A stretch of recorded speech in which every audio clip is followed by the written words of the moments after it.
Do you understand what I'm saying?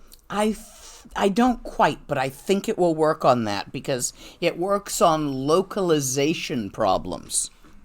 Yeah. Being here but not there. Yeah. That's what it's good for. Okay. Thank you. Other questions?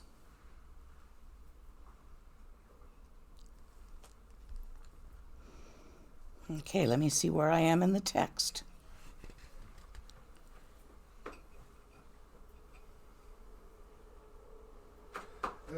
Is this true or false, my children, was the last thing you said. First paragraph. I just did the first paragraph. Okay. The first half of the first paragraph.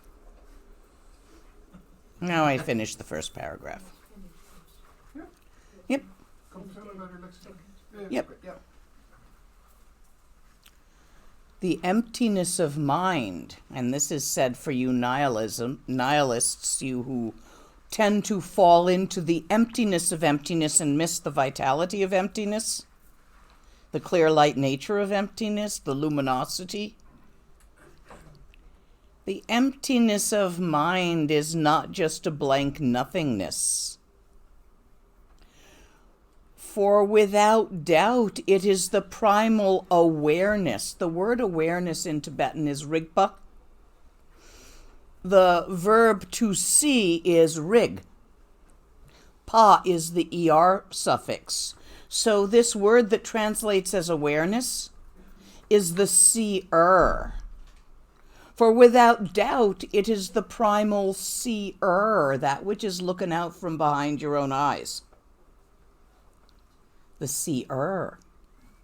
The feeler, that which feels your feelings. The perceiver, that which perceives through your sense organs. This is what we mean by awareness. The intrinsic seer of seeing. The experiencer. Feel it. Feel yourself as a self. Now let go of the limits of that self. You are the intrinsic openness, the infinitude, the vast expanse, the emptiness of infinite open empty awareness, but you are also the experiencer of that. The aliveness, the vitality, the lucidity, the luminosity that is able to feel that emptiness, to perceive it, to think about it, to worry about it. You're that too. They're the same thing. It is that very emptiness which itself is awake and aware, and you're that. Not a big dead old nothing. Radiant from the first, self-existent natural radiance is like sunlight. Everywhere. Is this indeed true? To confirm it, relax completely, looking directly at the nature of your mind. Westerners, in my experience, not all, but many, utterly miss the Sambhogakaya. They obsess with Nirmanakaya, with stuff, like most sentient beings do. Yeah, Tibetans do that too. And then they obsess with emptiness, infinite open awareness. They want to grasp that. Well, it doesn't have a handle, so that's doomed to failure, but they want to. But they totally miss the aliveness in the middle. The seer, where all the gods are born, the Sambhogakaya. Where's our Tonkas? There. The amazing vitality that sparkles and shimmers with creativity. I think it's easier for Tibetans to perceive that. simply because they grow up with all the Sambhogakaya images symbolically pointing at that. And we don't. So go to a little trouble. Put forth some effort into perceiving.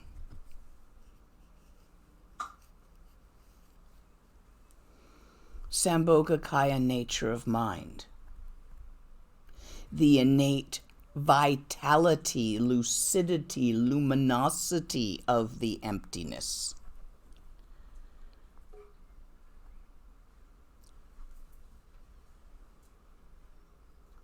Feel, perceive, think. The feeler, perceiver, thinker. You. Feel yourself thinking, feeling, perceiving in open infinity, as open infinity, vital and alive with the dance of thoughts, feelings, and perceptions.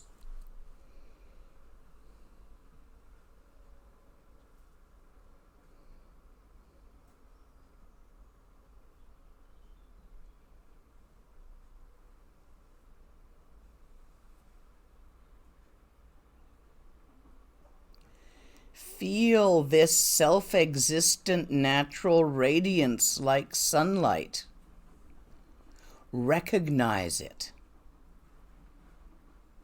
The feeling, the perception, the thought of it are all dancing and moving. Go beyond the moving into the vitality aware of moving stillness.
The light, the luminosity, the clear light is the interconnectedness of Bodhisattva.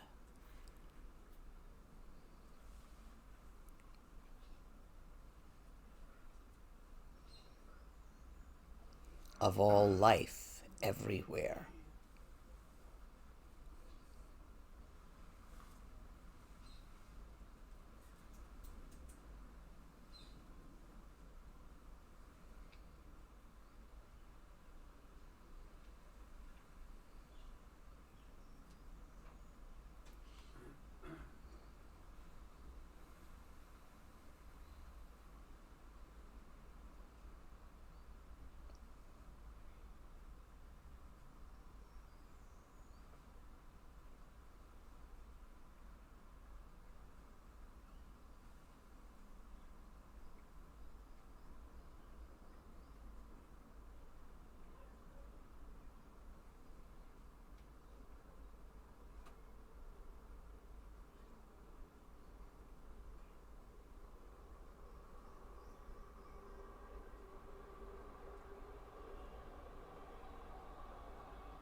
there is no doubt that it is impossible to objectify or grasp thought or the movement of memory. Pick a thought. Any thought. Hold that thought. Don't let it move. Keep it exactly still. Can't do it, can you? Changes, vanishes, arises again, slightly different again and again. You can hold a topic of thinking, but not a single thought. This capricious, changeable movement is like the cosmic wind, the chi in the channels, the innate vitality of the universe. Is this indeed so? When you become restless, what becomes restless? When you sit all blissed out and are not restless, what is experiencing bliss and lack of restlessness? To confirm or deny this, whether this constant moving dance of thoughts, like the cosmic wind, is the vitality, the seer, as well as the phenomena arising as the seen, and the infinite open awareness in which it arises? Have a look. Relax completely, looking directly at the nature of your mind to see if this is so or if it is not.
without doubt.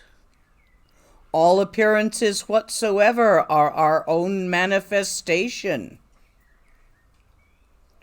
All phenomena, both inner and outer, inner phenomena being thoughts and feelings, outer phenomena being stuff like buildings and teacups and, stuff, outer phenomena. All phenomena whatsoever manifests is like reflection in a mirror. Is this indeed so? To confirm it, relax completely, looking directly at the nature of your mind as it perceives perceptions.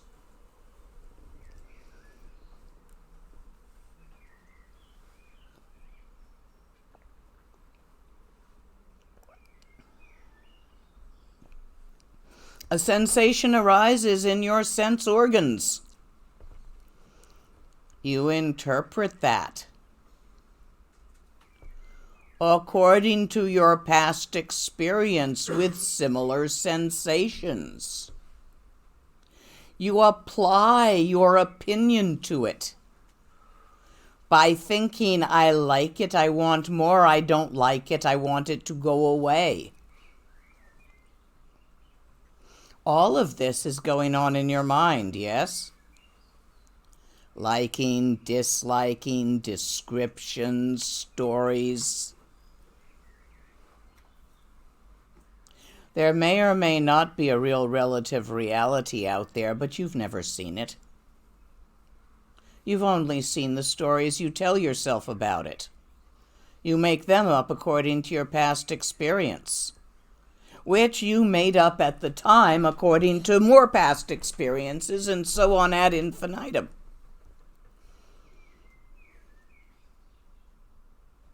Like the reflection in a mirror, without substance arising as thought in thought, having feelings about the thought. Watch it do that for a few moments.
Here, pass this around. Taste something with your sense organs. Smell, taste.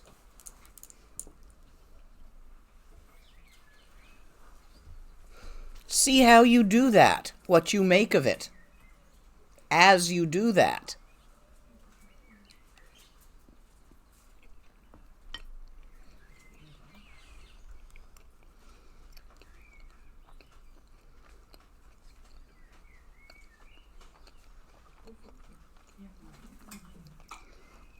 Recognizing it as something you have eaten before.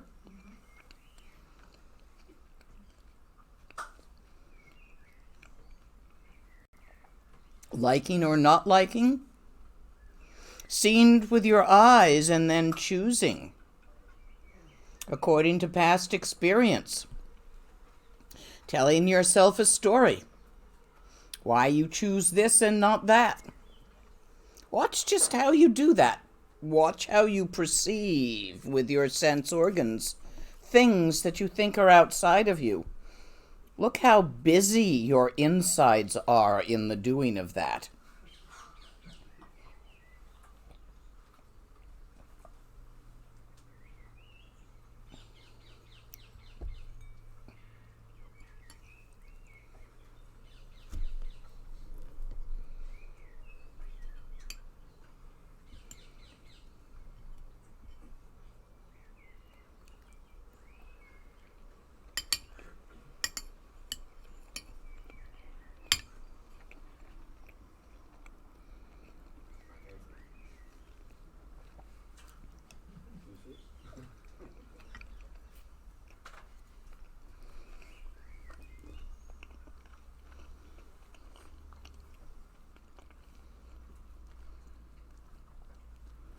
We think that we perceive external objects.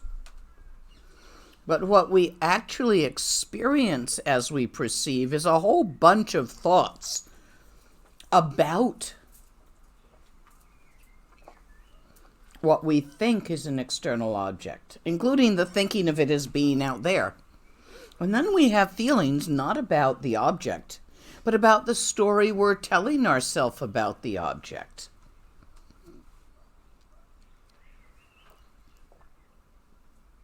Just watch yourself do that for a moment.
No experience is possible anywhere but in the mind, so there is nothing to see other than that seen at the moment of vision. Right here, right now, in each and every now. No experience is possible anywhere but in the mind, so there is nothing to meditate upon other than the mind. Even if you do a sadhana, and you imagine Heruka, Vajrayogini, or whomever, you're doing it in your mind, are you not?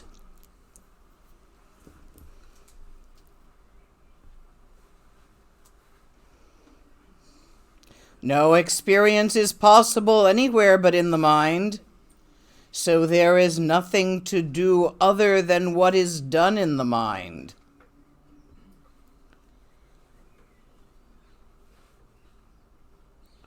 No experience is possible anywhere but in the mind, so there is no samaya to be sustained outside of the mind. No experience is possible anywhere but in the mind, so there is no goal to be reached that is not in the mind. Look, look, and look again. Look at your own mind.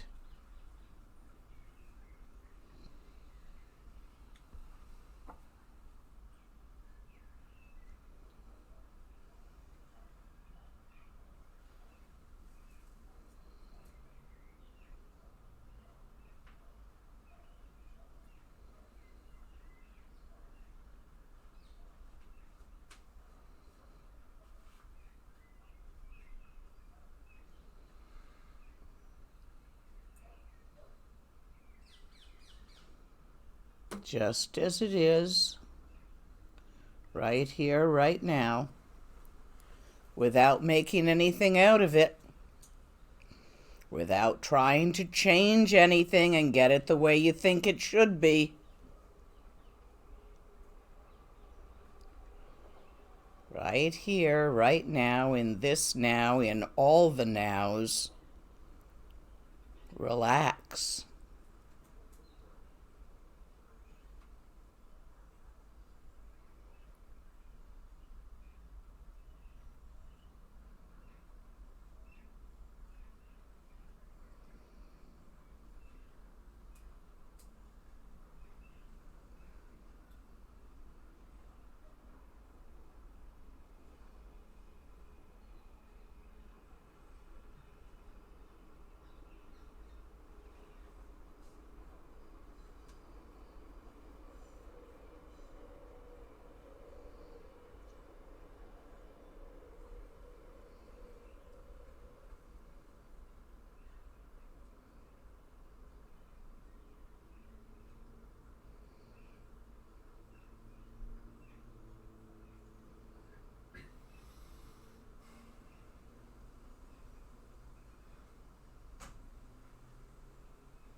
When you have a mud puddle and the water is not clear, will poking it with a stick make the water clearer?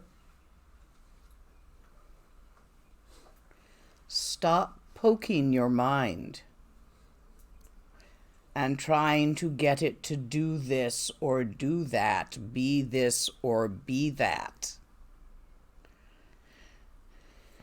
Leave it be and let it naturally settle into its own place and nature. That's your homework over lunch. Don't poke it. Leave it be. Let it settle. Ge wandi here. Nur du da che chi sala go parshu.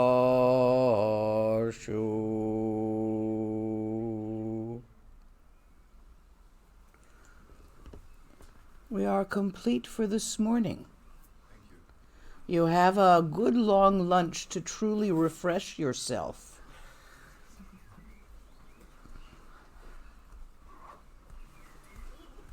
Lama Lena?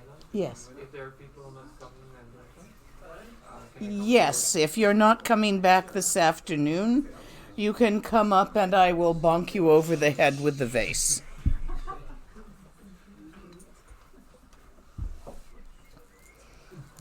That looks like most people are coming back.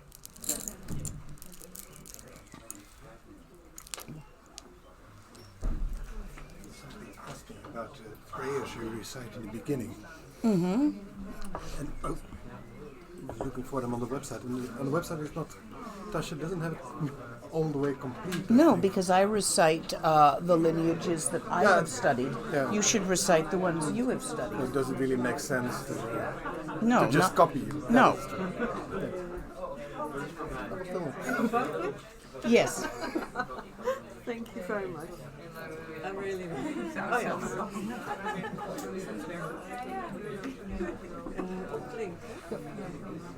En dan de rest. Oh ja. So we're back here at 3.